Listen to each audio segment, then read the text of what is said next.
اللہ تعالیٰ اس کے ماں اور باپ کو ایک ایسا تاج پہنائے گا جس کی روشنی من ضوء الشمس فی بیوت الدنیا، جو دنیا میں نکلنے والے سورج سے بھی زیادہ ان تاجوں میں روشنی ہوگی۔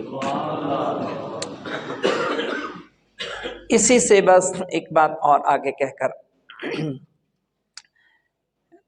تو کہا کہ جو یہ بھی معروف بات ہے، اس لیے میں نے کہا کہ میں کوئی محفل والا ماحول بنانا بھی نہیں چاہ رہا ہوں۔ ان عدد درج الجنتی بعدد آی القرآن، قرآن حضور آقا کریم نے فرمایا کہ جنت کے اتنے درجے ہیں جتنی قرآن کی آیات ہیں۔ جنت کے عدد درج الجنہ، جنت کے اتنے درجات ہیں جتنی قرآن مجید کی آیات ہیں۔ فمن دخل الجنہ ممن قرأ القرآن فلیس فوقہ احد، جس کو قرآن یاد ہوا اور وہ جنت میں داخل ہوا تو وہ قرآن مجید پڑھتا رہے گا، درجات بلند سے بلند حاصل کرتا جائے گا۔ انہوں نے فرمایا وہ سب سے اونچلے درجے پر پہنچ جائے گا تو باقی مخلوق میں سے اس کے برابر کا کون ہوگا؟ سب سے اونچا مقام اس کا ہوگا۔ اب اس لیے یہاں سے کچھ باتیں آپ سے عرض کروں کہ اصل میں بنیادی طور پر یہ آرزو اور خواہش تھی کہ اس وقت اس بات کو تھوڑا سا ایک دوسرے انداز میں بھی سمجھنے کی کوشش کریں۔ حفظ قرآن مجید میں لوگ اپنے بچوں کو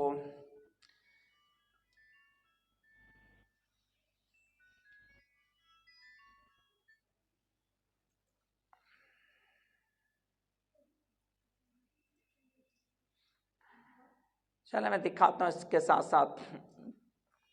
اصل میں بنیادی طور پر لوگ اسکول کی تعلیم کو پریفر کرتے ہیں۔ ظاہر ہے زیادہ تر لوگ یہ چاہتے ہیں کہ ان کے بچے اسکول میں پڑھیں، انگلش میڈیم اسکول میں پڑھیں اور اس اسکول میں پڑھیں، دنیاوی تعلیم حاصل کریں اور یہ اور وہ کریں۔ حفظ قرآن مجید کیوں ضروری ہے؟ اللہ کی کتاب کو یاد کرنا کیوں ضروری ہے؟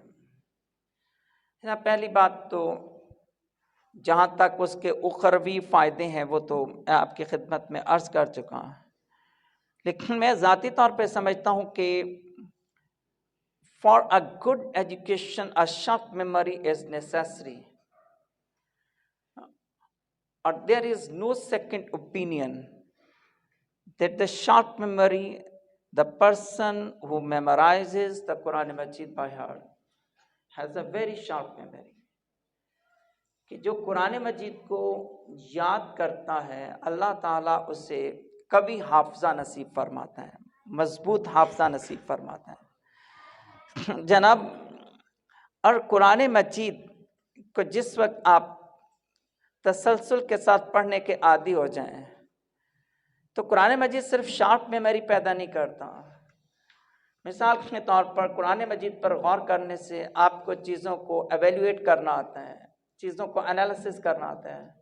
جناب میری بات سے تنگ نہ ہوئیے گا، میں آج تو میں جان بوجھ کر بھی تھوڑی سی زیادہ انگریزی بولوں گا، ٹھیک ہے، تھوڑی سی عربی بھی بولوں گا جان بوجھ کر۔ اب الحمدللہ رب العالمین we don't have any inferiority complex. We go to the universities, we go to the colleges, we visit. Even alhamdulillah rabbil alameen, by the grace of Allah Almighty, I am privileged and honored even to deliver the lectures and the lessons to the British Council. Alhamdulillah rabbil alameen. Almost for the last many years I have been teaching the economics to the A levels and the O level students, mostly the A level students. I am privileged to teach the law. I am privileged to the A levels, privileged to teach the sociology. Alhamdulillah Rabbil Alameen, I have taught even the Islamiyat to the O levels classes, business, economics, and so many different subjects. So many times I attended the different workshops conducted, arranged, and organized by the British Council, etc. دلچسپ مجھے بات بتاؤں کہ British council کی ایک workshop میں لاہور میں شریک ہونے گیا، تو ظاہر سے شلوار قمیض اسی ٹوپی کے ساتھ تھا. تو نماز کا وقت ہوا تو میں نے انہیں کہا جی کہ یہ سیشن بند کریں نا. ایک دفعہ تو جو ٹرینر تھا وہ انگلینڈ سے آیا ہوا تھا، تو میں نے اسے کہا کہ بند کریں جی، نماز کا ٹائم ہو گیا، تو جہاں نماز ہے میں تو ادھر ہی جو ہے نماز پڑھ لیتا ہوں. تو مجھے کسی صاحب نے وہاں پہ کہا کہ جی آپ کالج میں بھی اسی گیٹ اپ کے ساتھ، اسی ڈریس کے ساتھ جو ہے اے لیولس کو پڑھاتے ہیں. میں نے کہا الحمدللہ رب العالمین، مجھے تو پڑھاتے ہوئے کبھی دقت نہیں ہوئی، کوئی شرم و حیا نہیں آئی، میرے تو اعتماد میں کوئی کمی نہیں ہوئی. تو میں اصل میں کہنا یہ چاہتا ہوں کہ اگر ماحول اچھا ملے تو جناب مدارس بھی اعتماد میں کمی نہیں پیدا کرتے، مدارس بھی اعتماد پیدا کرتے ہیں. پرل کانٹیننٹل میں اپنے صرف اور جسٹ ٹو موٹیویٹ یو، میں صرف اس لیے یہ باتیں کر رہا ہوں کہ تاکہ آپ اپنے بچوں کے بارے میں فیصلہ آپ نے کرنا ہے، میں نے نہیں کرنا، آپ نے فیصلہ کرنا ہے.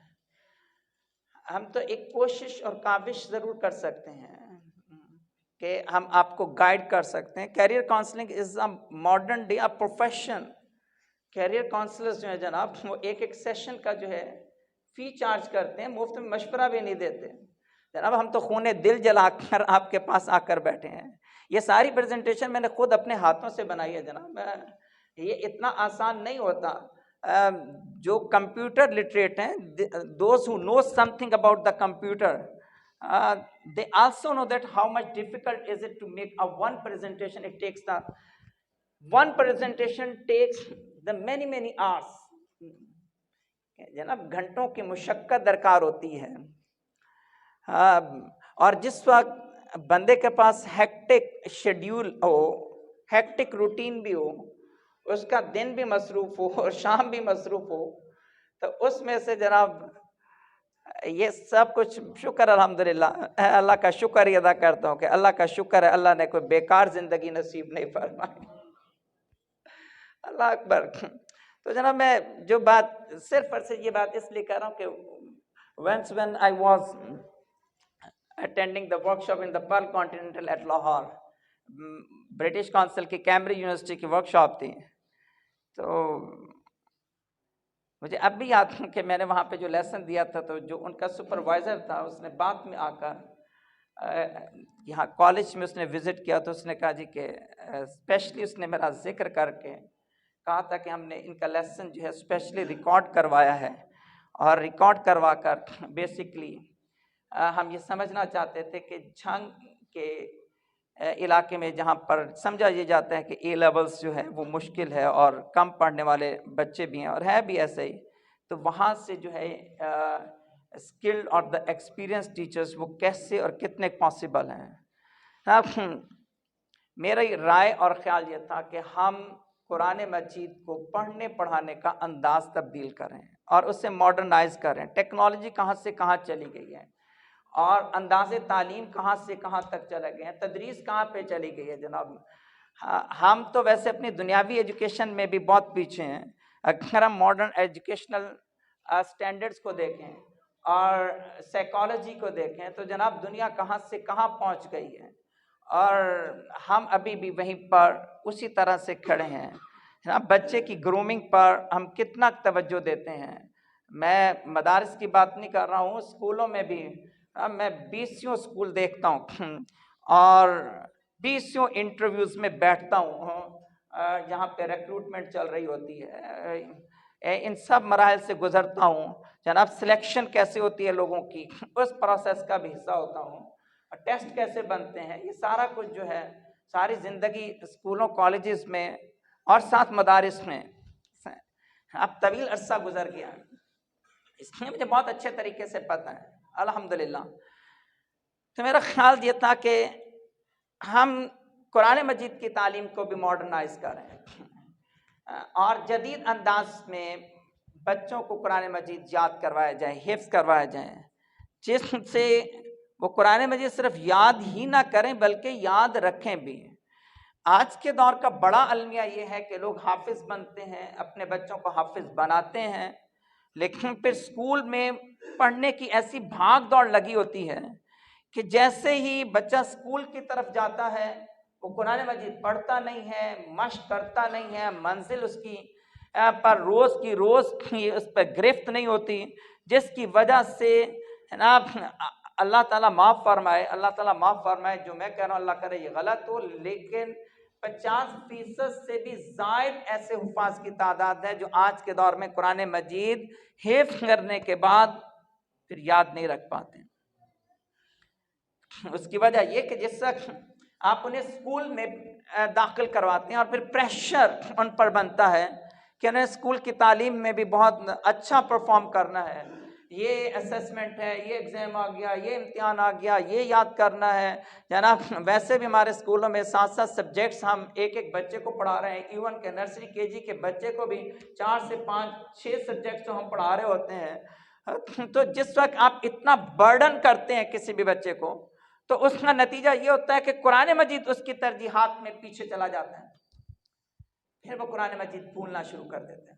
حضور آقا کریم علیہ السلام نے پہلے فرما دیا تھا کہ قرآن سے تعلق توڑو گے تو جیسے اونٹ کی رسی کھلی چھوڑ دو تو اونٹ چلا جاتا ہے، قرآن اس سے پہلے چلا جائے گا، قرآن اس سے پہلے چلا جائے گا۔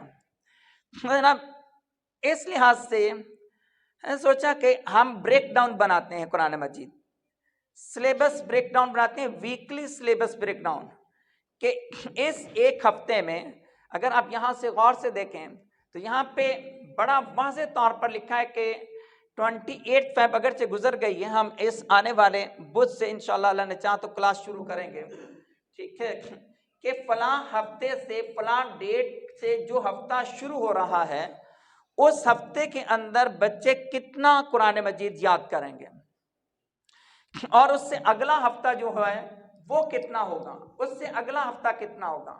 ویسے میں یہ تھوڑا سا پرانا ہے، میں نے نیا بریک ڈاؤن بنوا لیا ہے جس میں ابھی اس کے مطابق تو پورے سال کا ہفتوں کے اعتبار سے، ہر ہفتے کے اعتبار سے یہ طے کر لیا ہے کہ اس ہفتے میں جو بچے ہیں انہوں نے اتنا یاد کرنا ہے۔